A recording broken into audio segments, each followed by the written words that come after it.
तो आज हम लोग पॉलिटी क्या पढ़ते हैं। पॉलिटी में जो होता है वैसे लुसेंट भी सही रहता है, लेकिन लुसेंट में ये रहता है ना कि कहीं कहीं वन वर्ड में नहीं लिखा रहता है तो उतना जल्दी याद नहीं हो पाता, किसी के लिए सही हो जाता है।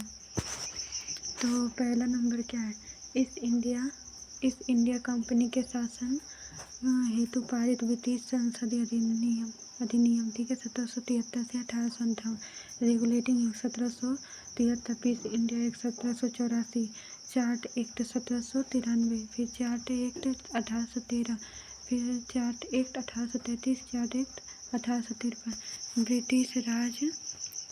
ब्रिटिश ताज के शासनाधीन पारित अधिनियम 1858 का भारत शासन अधिनियम। और ये कब से हुआ, 1858 से 1947।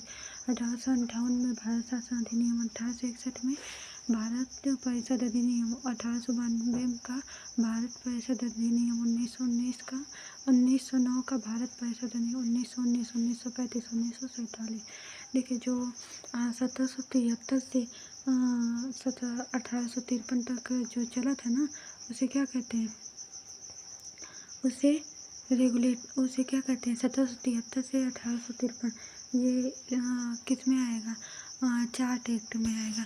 और जो 1858 से 1947 है वो किस में आएगा, अधिनियम में आएगा। ठीक है, तो सबसे पहले के ऐसे याद करिए, रेगुलेटिंग 1773, फिर पीस इंडिया एक्ट 1784, फिर 1793, फिर 1813, 1833, 1853। फिर जब 1858 से 1947 चला था तो 1858, 1861, 1892, 1909, 1919, 1935, 1947। अब 1773 का रेगुलेटिंग एक्ट क्या कहता है, इस अधिनियम के द्वारा भारत में ईस्ट इंडिया कंपनी के शासन पर ब्रिटिश सरकार का नियंत्रण स्थापित किया गया। इस अधिनियम के तहत बंगाल के गवर्नर को बंगाल गवर्नर जनरल पद नाम दिया गया। बंगाल के गवर्नर जनरल की सहायता से 4 सदस्यीय कार्यकारी परिषद का गठन किया गया, जिनका कार्यकाल 5 वर्षों के लिए निर्धारित था।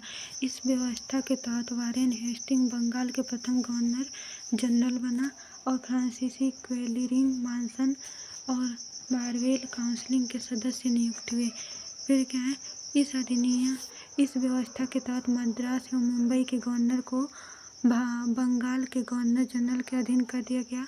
1773 के रेगुलेटिंग एक्ट के तहत 1774 में बंगाल में एक उच्च न्यायालय की स्थापना की गई, जिसमें एक मुख्य न्यायाधीश और 3 अन्य न्यायाधीश थे। इस उच्चतम न्यायाधीश के प्रथम मुख्य न्यायाधीश सर एलिजाह इम्पे थे, जबकि 3 अन्य न्यायाधीश में चैम्बर्स, लिमेस्टर और हाइड थे। इस व्यवस्था के तहत कंपनी के कर्मचारियों को निजी व्यापार करने और भारतीयों से उपहार लेने से प्रतिबंधित किया गया। इस अधिनियम के तहत कंपनी द्वारा भारत की राजस्व, नागरिक एवं सैन्य संबंधी समस्त सूचनाएं ब्रिटिश सरकार को देना अनिवार्य कर दिया गया। तो सबसे पहले रेगुलेटिंग एक्ट 1773, इसमें क्या क्या हुआ था, बस मेन पॉइंट वो याद रखिए। ईस्ट इंडिया कंपनी के शासन पर ब्रिटिश सरकार का नियंत्रण, पहला पॉइंट। और दूसरा पॉइंट क्या कह रहा है, बंगाल के गवर्नर को बंगाल का गवर्नर जनरल बना दिया गया। और फिर तीसरा नंबर पॉइंट क्या कह रहा है, प्रथम गवर्नर जनरल कौन थे, वारेन हेस्टिंग्स थे।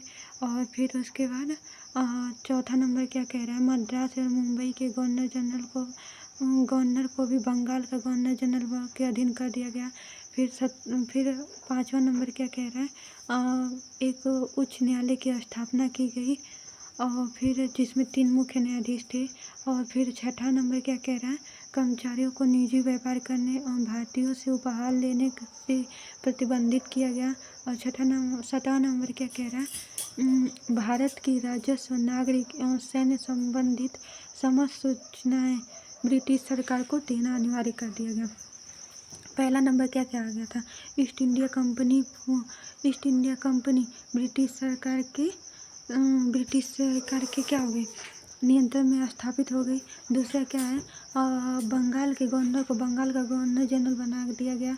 तीसरा नंबर पॉइंट क्या है, वारेन हेस्टिंग्स बंगाल के प्रथम गवर्नर जनरल थे। प्रथम गवर्नर जनरल कौन थे? वारेन हेस्टिंग्स थे। फिर उसके बाद क्या आया था? उसके बाद मद्रास मद्रास एवं मुंबई के गवर्नर को बंगाल के गवर्नर के ही अधीन कर दिया गया, मद्रास एवं मुंबई को। और फिर इसी में 1773 के रेगुलेटिंग एक्ट में ही 1774 में क्या बन गया? उच्च न्यायालय की स्थापना हो गई, जिसमें 3 मुख्य न्यायाधीश और 1 मुख्य न्यायाधीश, 3 अन्य न्यायाधीश थे, ठीक है। और फिर छठा नंबर क्या क्या आ गया है कि निजी व्यापार करने तथा भारतीयों से उपहार लेने पर प्रतिबंधित कर दिया गया। निजी व्यापार और भारतीयों से उपहार लेना प्रतिबंधित कर दिया गया।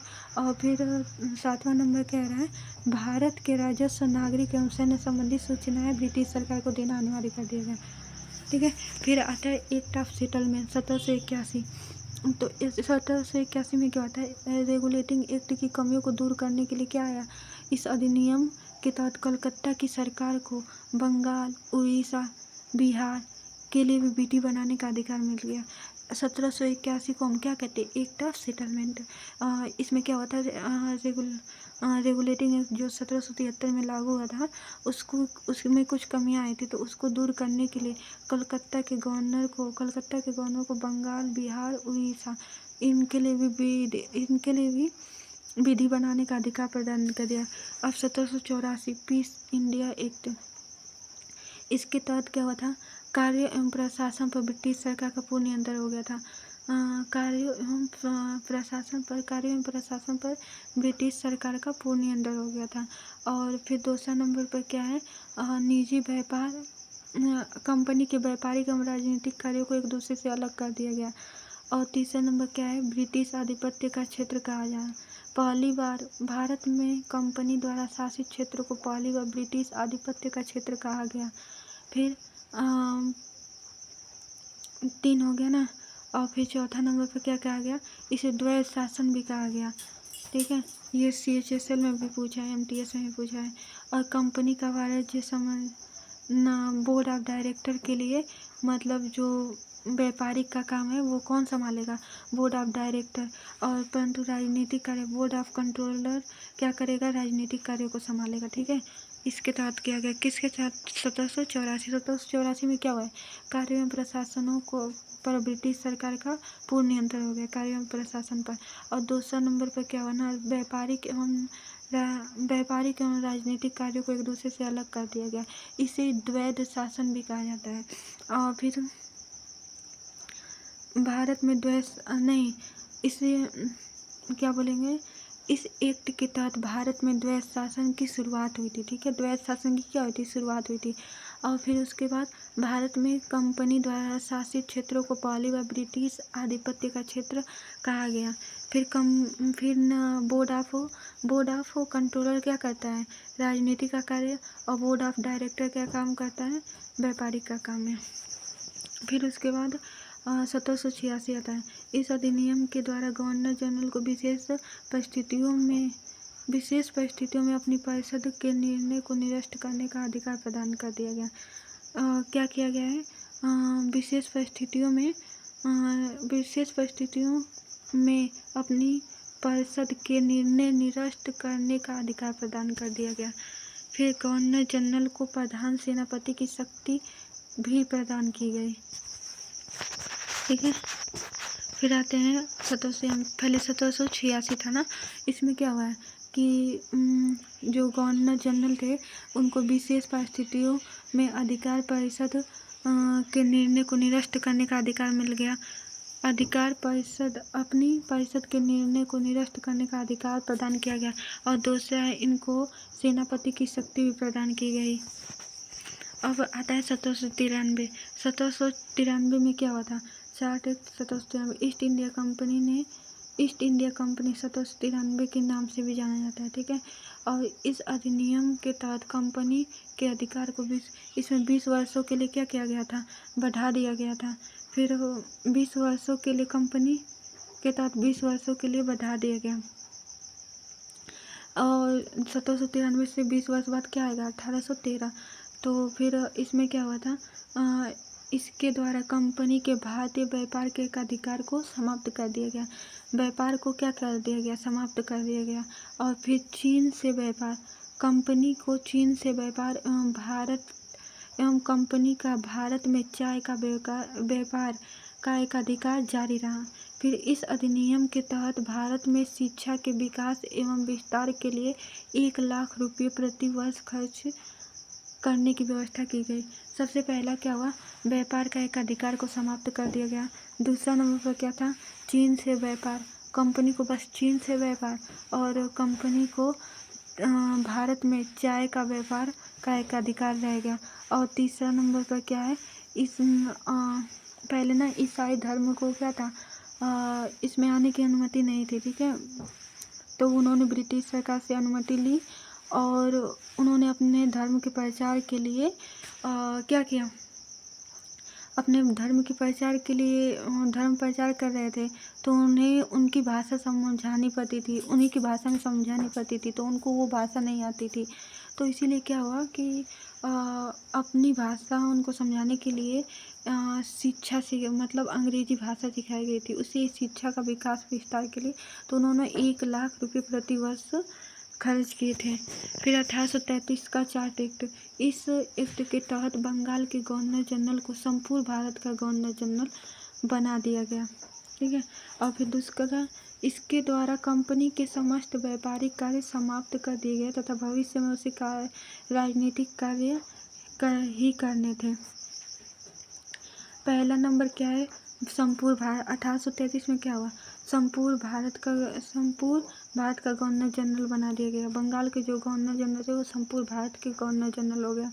और फिर व्यापारिक कार्य को पूर्णतः समाप्त कर दिया गया, भविष्य में केवल राजनीतिक कार्य ही रह गए थे। और फिर गवर्नर जनरल की परिषद में एक नई कानून सदस्य को शामिल किया गया। इस एक्ट के परिषद गवर्नर को पूरे भारत के लिए कानून बनाने का अधिकार प्रदान किया गया। इसी एक्ट की नियुक्ति योग्यता संबंधी मानदंड अपनाकर भेदभाव को समाप्त किया गया। इसी में केवल भारतीय केवल धर्म, जन्म स्थान, वंश, वर्ण के आधार पर सरकारी सेवाओं के अयोग्य नहीं समझा जा सकता है। 1833 में क्या किया गया, 1833 में दास प्रथा का क्या हो गया, अंत हो गया। फिर और इसी में भारतीय कानूनों के सम्मेलन साहित्यकारों के लिए एक विधि आयोग की स्थापना की प्रावधान किया गया।